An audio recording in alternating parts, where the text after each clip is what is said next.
This introduction to the nasal cavity and paranasal sinuses was created by Head and Neck Cancer Australia for the benefit of patients and families affected by nasal cavity and paranasal sinus cancer. When air is breathed in through the nose, it enters the nasal cavity. In the middle of the nasal cavity is the nasal septum, which separates the left from the right side.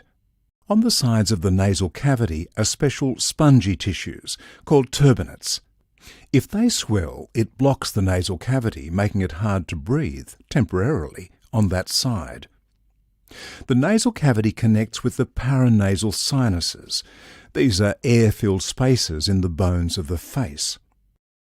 The paranasal sinuses include the maxillary sinus, the frontal sinus, the sphenoid sinus, and the ethmoid sinus. The nasal cavity and paranasal sinuses have several important jobs. First, they warm, moisten, and filter the air breathed in through the nose before it travels down into the lungs. They also affect the sound of your voice, giving it resonance. Finally, the sinuses make the skull less heavy by replacing some of the bone with air.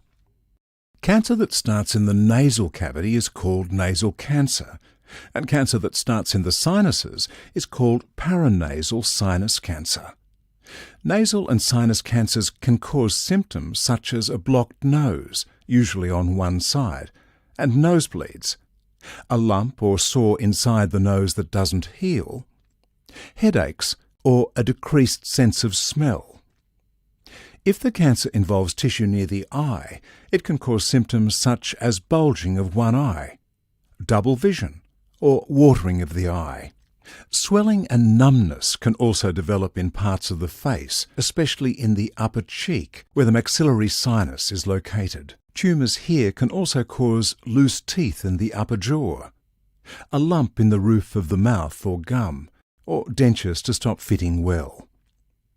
These symptoms may not be due to nasal and sinus cancer. However, if you have any of these symptoms for more than a few weeks, talk to your doctor so that problems can be diagnosed and treated as early as possible. If nasal and sinus cancers spread to lymph nodes, there may be a lump in the neck. Lymph nodes are bean-shaped glands in the neck that are part of the immune system's defense against infection.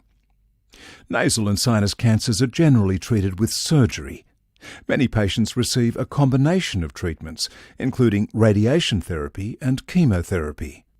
Depending on the size and the location of the cancer, your specialist may suggest treatment options that are suitable for you.